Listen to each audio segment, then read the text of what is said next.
Señoras y señores, Mesdames et messieurs, les saludamos nous vous cordialmente saluons cordialement en una conversación que vamos a dans une tener a conversation que nous el aurons diario à de travers le Cooperativa journal de Cooperativa et cooperativa.cl cooperativa.cl con un personaje avec un de la personnage economía a de nivel l'économie à mundial, niveau mondial, el le profesor professeur Thomas Piketty, economista francés, économiste français, especialista en la desigualdad spécialiste dans económica y l'inégalité distribución de la économique et la renta. distribution Desde des el año revenus. 2000 es Depuis l'année director de 2000, estudios de la directeur Escuela de d'études Altos de Estudios l'École de de Ciencias hautes études de Sociales sciences en sociales París. à Paris.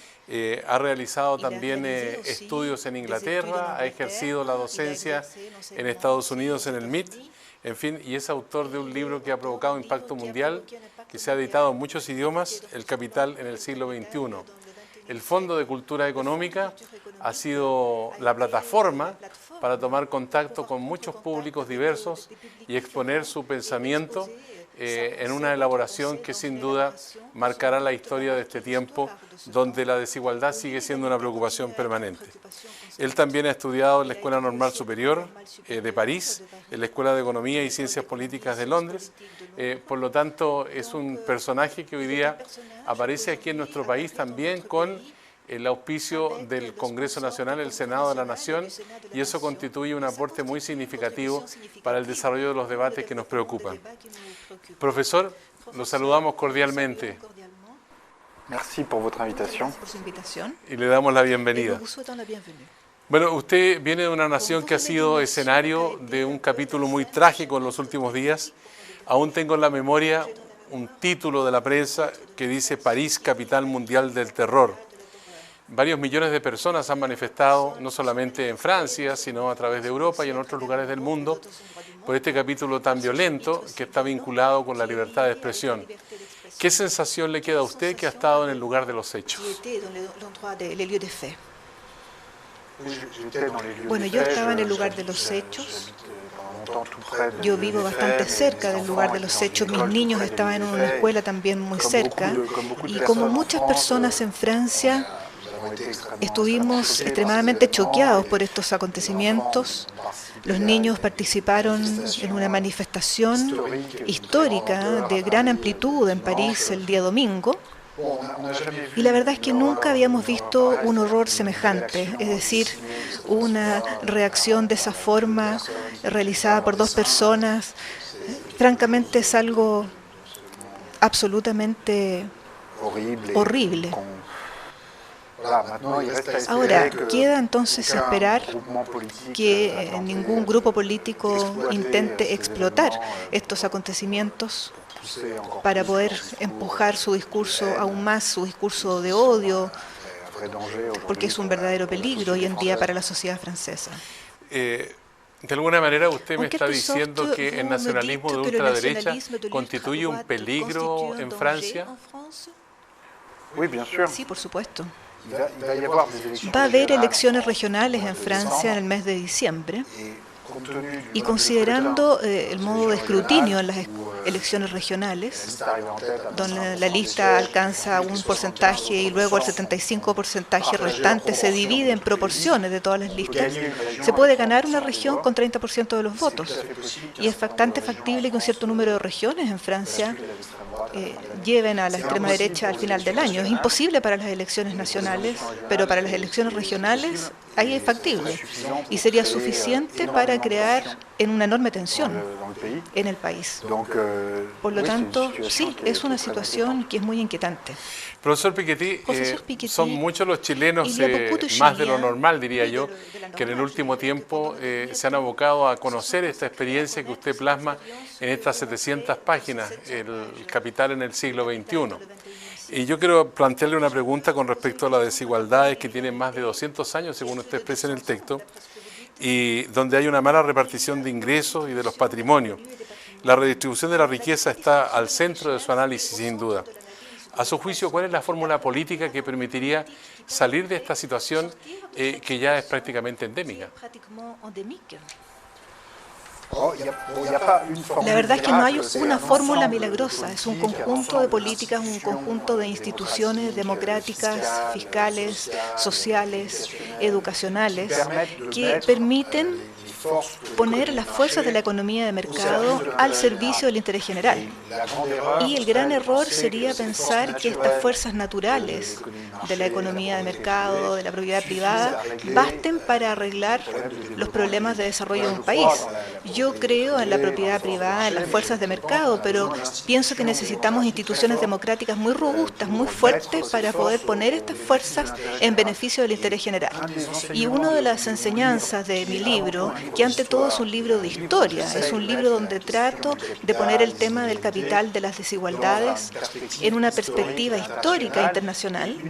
Y una de las lecciones importantes es que durante el siglo XX, la reducción de las desigualdades en los países capitalistas más avanzados, en Europa, en América del Norte, ha sido primero la consecuencia de choques políticos extremadamente violentos con la Primera Guerra Mundial, con la Segunda Guerra Mundial también, y es únicamente después de estos choques que las élites de estos países finalmente han aceptado reformas sociales, tributarias, fiscales que rechazaban hasta antes, donde el discurso era la desigualdad, es la condición del crecimiento, etcétera. La desigualdad extrema no es necesaria para el crecimiento. Yo creo que hay lecciones en esta historia que hay que saber extraer para que todos los países puedan aprender de la experiencia de otros países, particularmente en América Latina, que es una parte del mundo donde hay mucha desigualdad en comparación internacionalmente hablando.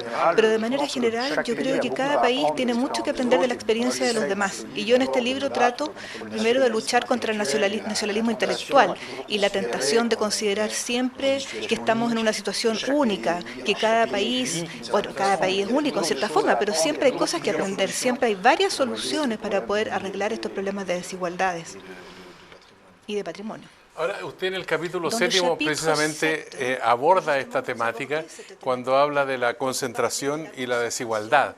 Pero al mismo tiempo uno observa que la política está muy desprestigiada en distintas áreas del mundo.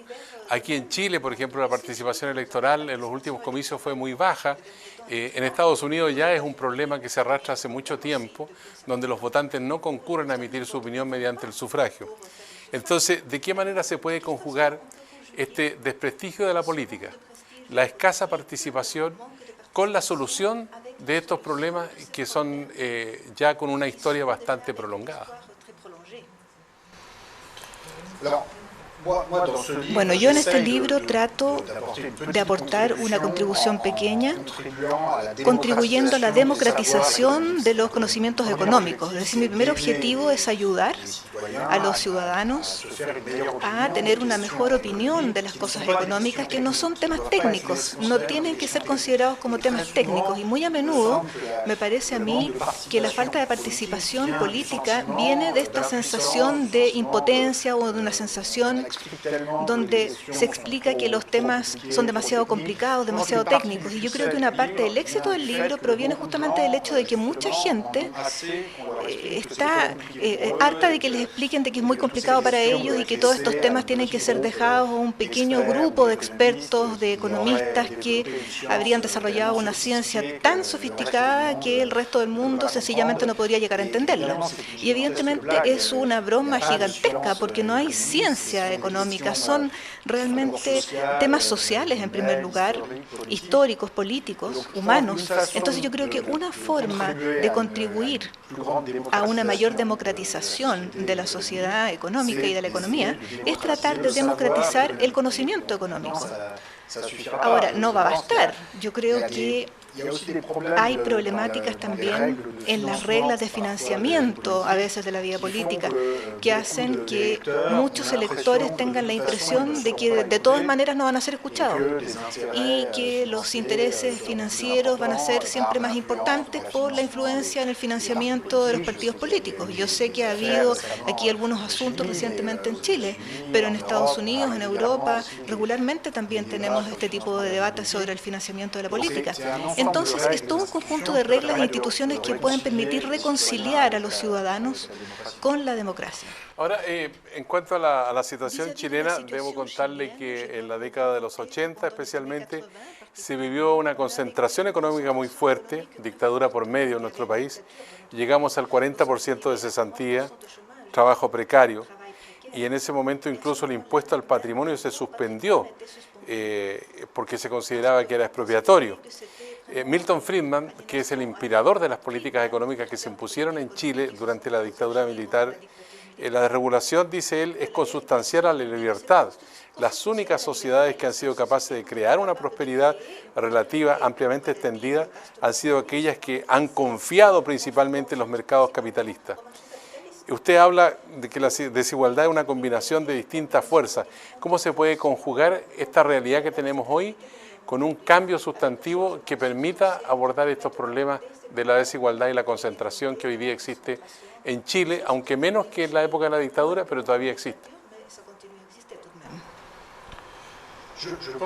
Yo creo que hay distintas formas de organizar el capitalismo, hay formas muy diferentes, y cuando comparamos, por ejemplo, el peso de los impuestos obligatorios en los distintos países desarrollados, constatamos que la mayor parte de los países ricos hoy en día tienen un nivel de imposición que va de un tercio a la mitad, digamos, del Producto Interno Bruto, del PIB, entre 30% en Estados Unidos hasta 50% en Suecia o en Dinamarca, 40-45% en Alemania. Entonces, ya podemos ver que es una forma de capitalismo que es muy distinta a un capitalismo donde se reposa solamente en el mercado. Y desde ese punto de vista, Chile está en una situación aún hoy día donde el peso global de los impuestos obligatorios es relativamente bajo con respecto a estos otros países más ricos de la OCDE, porque estamos a menos de 20% del PIB en Chile. Y es difícil financiar las políticas sociales, educacionales, las infraestructuras públicas, la protección social, con 17%, 18% del PIB como impuesto obligatorio. Entonces, desde ese punto de vista, las reformas que se han implementado recientemente para aumentar los recursos públicos que se puede invertir en educación, por ejemplo, me parece que van en la buena dirección, pero es una etapa dentro de esta dirección. Ahora, algunos sectores políticos plantean que lo primordial es hacer crecer la torta y partir de ahí para redistribuir recursos. Hacer cambios antes significa repartir pobreza y detener el crecimiento. Ese es el acerto que ellos pronuncian. Sí, yo creo que es un error. Es decir, la desigualdad como tal no necesariamente es algo malo para el crecimiento, pero la idea de que la desigualdad extrema es algo bueno para el crecimiento y que más desigualdad es siempre bueno para el crecimiento, yo creo que eso es un error. Yo pienso que cuando se invierte en educación podemos reducir las desigualdades y al mismo tiempo aumentar el crecimiento. Y la experiencia de los 20 o 30 países donde yo sigo la historia, digamos, en este libro, muestran claramente que tener más desigualdad no es siempre algo bueno para el crecimiento. Los países europeos, hasta la Primera Guerra Mundial, tenían un nivel de desigualdad, de concentración de los ingresos y el patrimonio extremadamente alto, comparable por algunas partes a lo que tenemos en muchos países de América Latina hoy en día. Y no era algo bueno para el crecimiento. Y finalmente esta desigualdad fue reducida por choques muy violentos, por políticas nuevas que finalmente fueron aceptadas, y nos encontramos en los años 50, 60 con menos desigualdad y más crecimiento. Y la reducción de las desigualdades permitió reactivar el crecimiento porque permitió aumentar la movilidad social y la llegada de nuevos grupos sociales de responsabilidad económica. Entonces, la idea de que el nivel actual de desigualdad en Chile, en América Latina, sea un buen nivel para el crecimiento y que no haya que reducirlo porque si no vamos a perder crecimiento, me parece que tiene poco fundamento y es poco compatible con las experiencias que tenemos en otros países. ¿Hasta qué punto, profesor Piketty, le parece importante que los trabajadores estén organizados en sindicatos para reducir la desigualdad? Yo pienso que los sindicatos han jugado un rol importante históricamente hablando, no solo en la reducción de las desigualdades, sino también en el desarrollo de más cooperación social, económica entre los distintos grupos y finalmente con efectos muy beneficiosos para el desarrollo económico. Si usted compara los distintos países europeos entre ellos, los países que han desarrollado más cooperación con los sindicatos, a menudo tienen los mejores rendimientos. En Alemania, los sindicatos tienen sedes en el Consejo de Administración de las grandes empresas, y no solamente sedes consultativas, sino que con derecho, digamos, de voto, y visiblemente eso no les impide fabricar buenos autos. Y en Francia, los empleadores siempre han rechazado esta perspectiva, siempre han dicho no. Queremos presencia puramente consultativa en los consejos, en los directorios, pero no queremos derecho de voto, no poder de decisión. Y finalmente, en Alemania, el poder de decisión entregado a los trabajadores permitió implicar más a los asalariados y a los sindicatos en la estrategia a largo plazo de la empresa. Y puede ser algo positivo para la eficacia económica. La idea entonces de que todo el poder para los accionistas sea siempre algo bueno para la eficacia económica es una idea simplista y que la verdad no es respetada en la realidad. Ahora, uno de los problemas presentes en Chile es la seguridad social.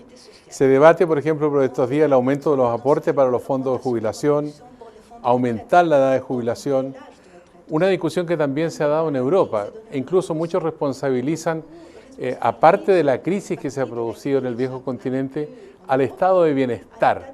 ¿Cuál es la mirada que tiene usted al respecto? Hay que encontrar un equilibrio entre la evolución de la demografía y los recursos que se ponen en el sistema de jubilación. Es evidente que cuando tenemos una esperanza de vida que aumenta fuertemente, no tenemos las mismas condiciones de edad que cuando teníamos, por ejemplo, una esperanza de vida de 65 años o 70 años. Entonces, al mismo tiempo hay que poner los recursos adecuados en el sistema. Y concretamente, en el caso chileno, la tasa de cotización obligatoria para el sistema de jubilación creo que es de 7 u 8%. 7%. Son, sin contribución adicional de los empleadores. No es mucho. Es decir, es difícil con 7% poder tener buenas jubilaciones, tener una tasa de reemplazo que sea correcta, digamos. Puede hacer el cálculo a partir del momento en que si usted trabaja 40 años, en 5 años puede pasar 15 o 20 años de jubilado, entonces un tercio de la totalidad, si usted pone solamente 7%, la verdad, mecánicamente no van a ser, digamos, buenos números. Entonces hay que encontrar un equilibrio según lo que se quiere obtener como nivel de jubilación. Bueno, en otro ámbito, los críticos de las políticas públicas como educación gratuita para todos o mayores impuestos a los ingresos, dicen que lo mejor es abrir el campo de las oportunidades y de esa manera opera la meritocracia y por consecuencia se produce la movilidad social. ¿Es para usted un juicio acertado ese? Bueno, hay que tratar de hacer de que tenga un fundamento, pero el problema es que a menudo es más bien un discurso meritocrático más que una realidad. Es decir, a menudo realmente hay una diferencia entre el discurso que tienen las élites de un país respecto al modelo meritocrático del país y la realidad, que puede ser muy distinta. Entonces, en mi libro yo doy un cierto número de estadísticas al respecto. El ingreso medio de los padres de los estudiantes de Harvard actualmente corresponde al ingreso medio del 2% de los americanos más ricos. No quiere decir que no haya ningún estudiante que venga de debajo del top 2%, pero quiere decir que los estudiantes que vienen debajo de esto son tan poco numerosos y los que vienen del top 2% vienen de tan arriba al interior del top 2% que finalmente la media general estos estudiantes exactamente como si hubiéramos escogido a los estudiantes al azar al interior del top 2%.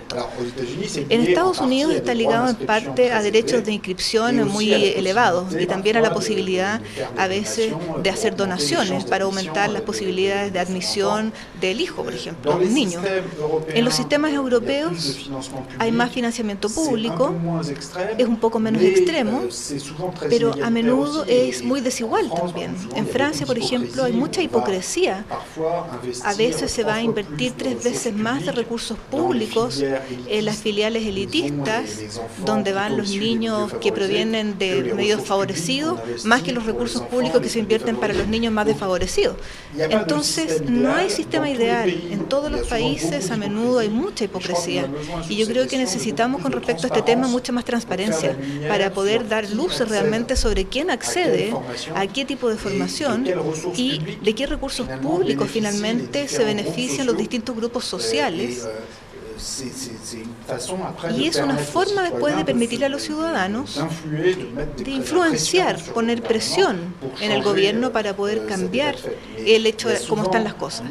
Pero hay una falta de transparencia generalmente respecto a la distribución real de los gastos educativos que impide hacer progresos hacia una verdadera meritocracia que vaya más allá de un discurso que simplemente le permita a las élites justificar su posición. Profesor Piketty, por estos días en Chile somos testigos de uno de los mayores escándalos de la relación del dinero con la política, además de la defraudación fiscal de importantes recursos que se le restan a todos los chilenos. ¿Qué tan grave se ve la situación así en la perspectiva global y de qué manera se puede romper este camino de corrupción que sin duda constituye una barrera muy importante para romper la desigualdad al mismo tiempo? Yo creo que necesitamos mucha más transparencia económica, financiera en un país como Chile, pero más generalmente también. Yo creo que pasa por un mayor acceso a los datos tributarios, a los sistemas tributarios para poder saber mejor cuánto pagan los distintos grupos sociales, las distintas empresas. Y muy a menudo en Chile, como en un cierto número de países de América Latina, hay mucha dificultad en acceder a estos datos fiscales, tributarios, y puede ser una forma entonces de luchar contra la corrupción. Y yo me disculpo de paso porque digo que América Latina y Chile no está tan presente en mi libro como yo quisiera, pero no es por culpa mía solamente, sino que hay una dificultad de acceso a los datos tributarios que impide al investigador hacer su trabajo y que impide también a la sociedad a veces poder movilizarse para poder poner presión de nuevo sobre las autoridades públicas para más transparencia. También necesitamos, yo creo que hay que utilizar este tipo de oportunidad, como el escándalo reciente justamente en Chile, para revisar el marco legislativo respecto al financiamiento de la vida política, el financiamiento de los partidos políticos, de las campañas políticas. Yo pienso que es importante poner límites a lo que, aunque un individuo privado pueda contribuir como dinero, por ejemplo, para un partido político. Y respecto a las empresas, las grandes empresas, yo creo que tiene que ser más estricto aún. No creo que sea la vocación de una empresa privada financiar un partido político. Hay muchos países en el mundo donde eso está prohibido desde hace ya mucho tiempo, simplemente. Profesor Piketty, hay una decisión política que debería adoptarse frente a la especulación financiera. Ha habido problemas, por ejemplo, con la burbuja inmobiliaria en Estados Unidos en 2007, en España en 2008, en Grecia en 2010, también Portugal, también Irlanda, Chipre. Parece ser que el único país que dejó caer a los bancos en bancarrota fue Islandia, 2008-2009, que es un pequeño país de 320.000 habitantes, pero que tiene un ingreso per cápita muy significativo, alrededor de $32.000. ¿De qué manera usted observa que hay voluntad política para que estos capítulos no se repitan en la historia de una Europa o en Estados Unidos que irradia sus crisis al resto de los países, incluido América Latina y por supuesto Chile?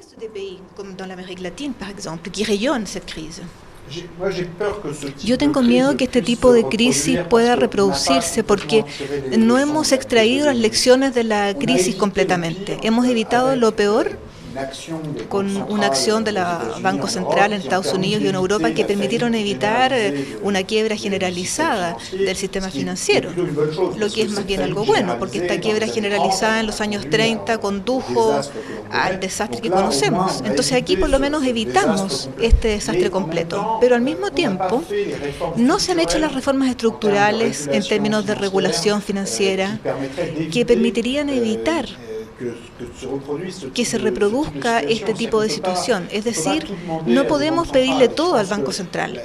Yo creo que es muy fácil crear millones de dólares o de euros, como se hace en la Reserva Americana, el Banco Central Europeo, salvo que a veces se pone el dinero en una parte y no sabemos exactamente muy bien cuál va a ser el efecto.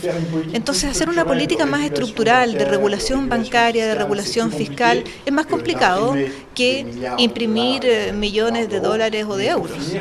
Pero para terminar, eso es lo que permitiría evitar que este tipo de crisis se siga replicando. Ahora, la orientación para el común de los ciudadanos en los países muchas veces se funda en la opinión que tienen los economistas. Entonces la pregunta es, ¿cuál es el grado de confianza que el ciudadano puede tener en los economistas? Porque los críticos afirman que muchos economistas tienen un pie en la academia y el otro en las grandes empresas, instituciones financieras, consorcios internacionales o incluso gobiernos. Sí, yo creo que los economistas no merecen mucha confianza. Yo me veo más como un investigador en ciencias sociales que como un economista. Yo creo que las distinciones entre la economía, la sociología, la historia, las ciencias políticas son mucho menos claras de lo que se pretende a veces. Trato de mostrar en este libro justamente que si queremos comprender la dinámica de las desigualdades de ingresos, de patrimonio, la deuda pública, el capital, etcétera, necesitamos tener un enfoque que sea económico, sociológico, histórico, político, cultural al mismo tiempo. Y yo creo que el éxito del libro expresa justamente esta necesidad de reapropiarse de los temas económicos, de no dejarlos a un pequeño grupo de expertos que se autoproclaman y que en realidad no disponen de la ciencia que pretenden a veces tener, y a menudo por malas razones. Bueno, en su libro usted hace un examen de más de 200 años, casi 300, y entre los análisis que hace están referidos a la revolución industrial. Estamos hablando del siglo XVIII. Hoy día estamos viviendo otra época, la revolución del conocimiento, de Internet. ¿Cuáles son los factores positivos y negativos que existen en esta revolución del conocimiento de Internet en función de superar las desigualdades que permanecen? Los factores positivos son que tenemos un crecimiento que puede continuar, un mejoramiento de las condiciones de vida que ha sido considerable, evidentemente, de la revolución industrial y que puede continuar. Simplemente sería ilusorio pensar que el progreso técnico como tal nos aporte una sociedad más igualitaria, más móvil. Yo pienso que el examen de la experiencia histórica muestra que podemos tener mucha innovación al mismo tiempo y un nivel extremo de desigualdad, particularmente el estudio de este periodo de la primera mundialización financiera de los años 1914 es muy interesante porque es un periodo donde hay mucha innovación, como hoy día. Se inventa el automóvil, la electricidad, la radio, tan importante como Facebook hoy. Entonces, y al mismo tiempo tenemos un nivel extremadamente extremo de desigualdad, de concentración de los patrimonios, que yo creo que conduce a una tensión social y política que contribuye sin duda alguna a esta alza del nacionalismo y finalmente a las crisis posteriores. Entonces yo creo que no hay que imaginar que el progreso técnico como tal produzca racionalidad económica, democrática, meritocrática. Necesitamos instituciones para poner este progreso técnico en beneficio del interés general y para producir un crecimiento entre grupos sociales que sea equilibrado. El crecimiento espontáneamente no es equilibrado. Puede beneficiar de manera completamente desproporcionada a algunos grupos.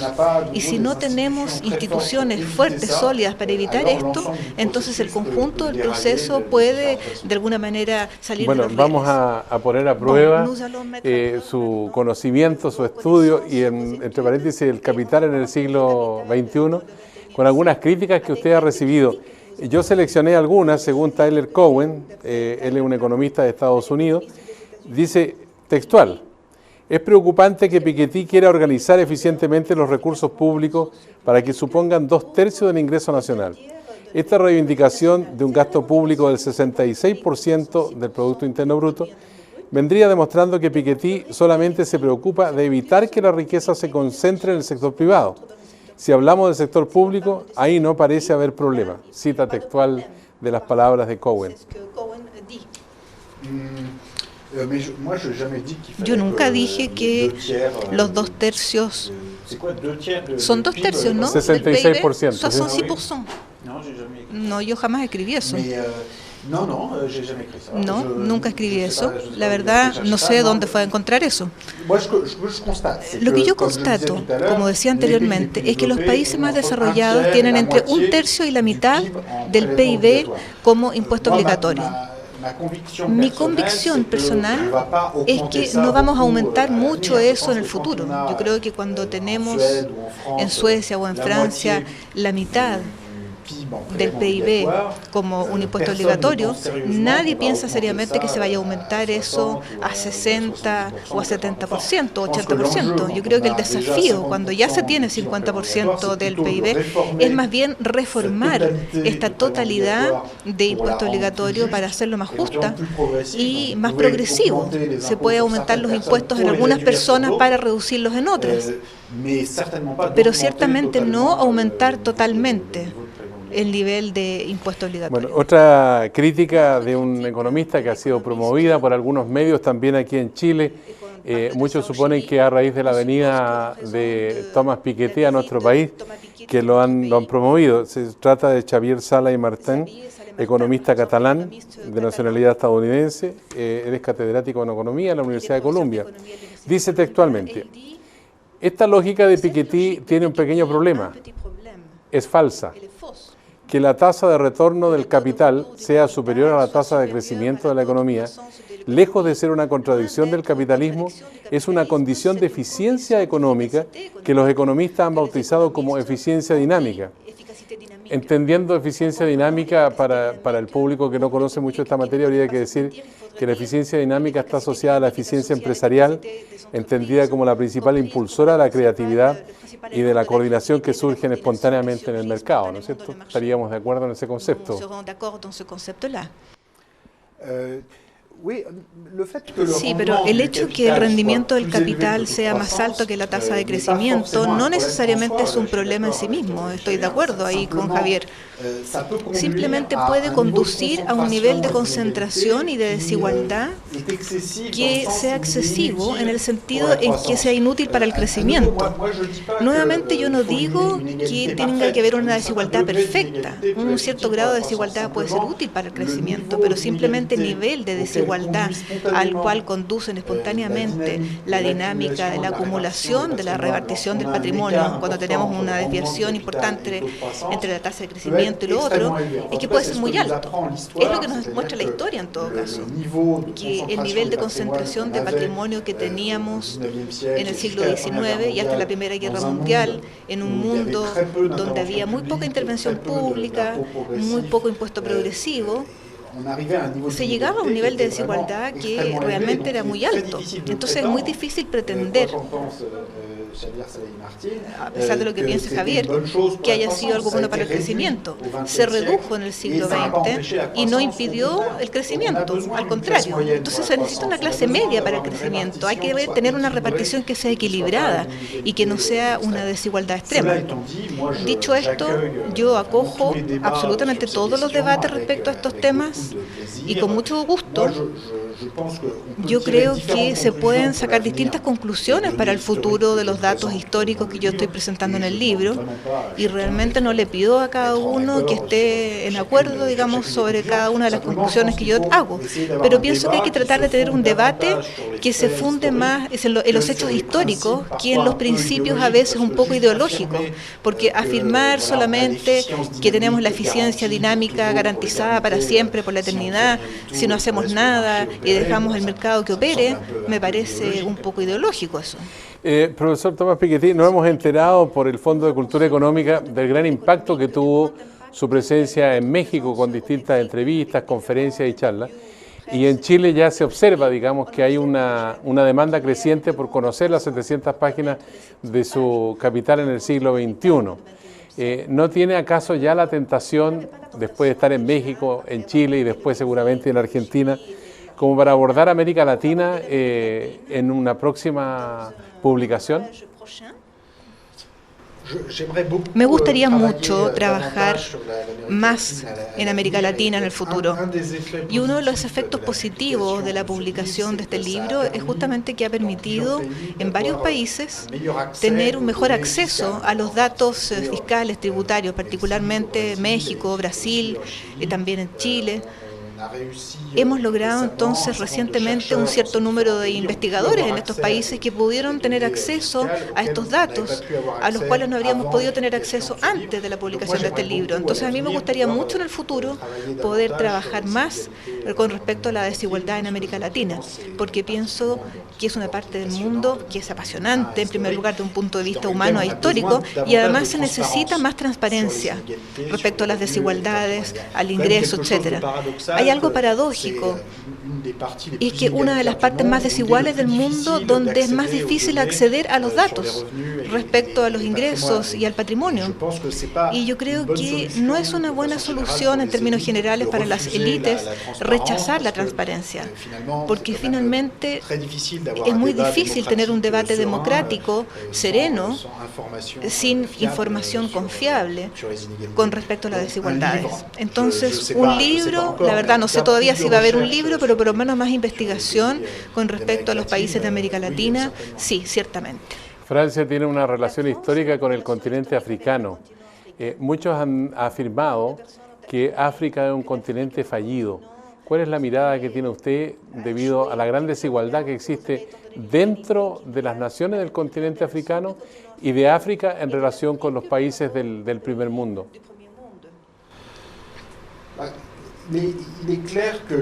Está claro que el grado de posesión de África por Francia y por países occidentales ha sido un factor más bien de subdesarrollo y de inestabilidad política en muchos países africanos. Es decir, el tema de la desigualdad siempre es muy difícil de poder gestionar de manera calma en el marco de una misma comunidad nacional.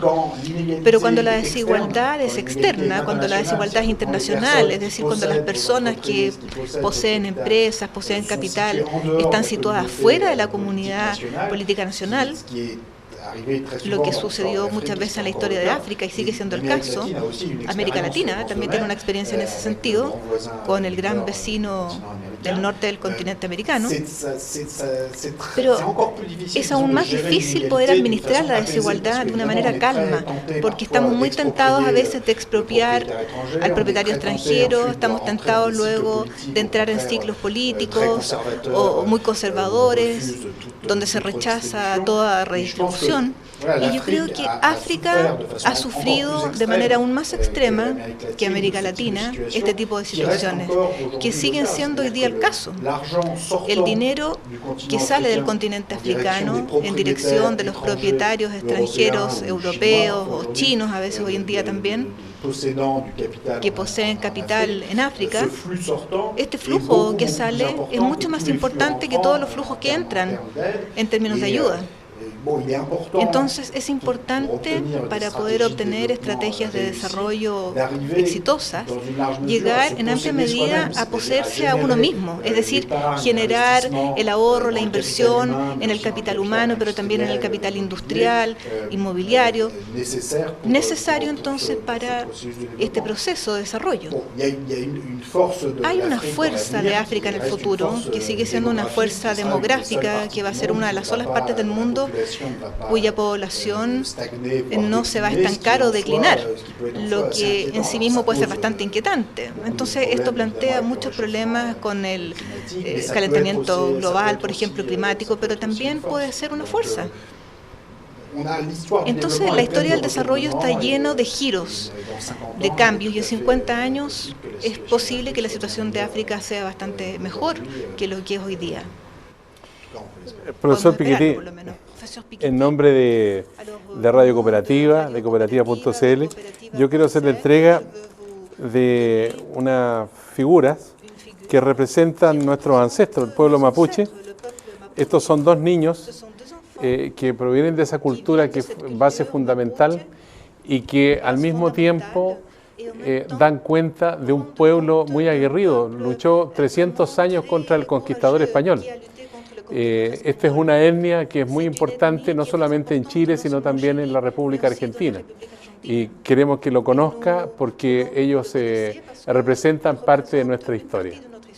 Y al mismo tiempo queremos entregarle una herencia que nos dejan los franceses a través de las viñas, de la vid, ¿no? Este es un Cabernet Sauvignon, pero también está en nuestro país el Carmener, que es una cepa que estaba extinguida en Francia y que los franceses vinieron acá y la descubrieron que nosotros la teníamos.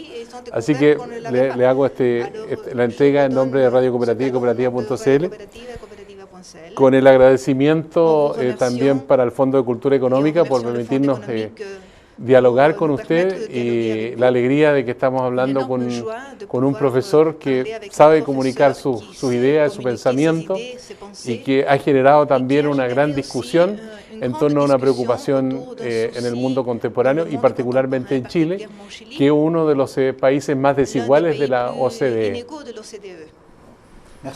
Muchas gracias por su invitación y muchas gracias por estos regalos.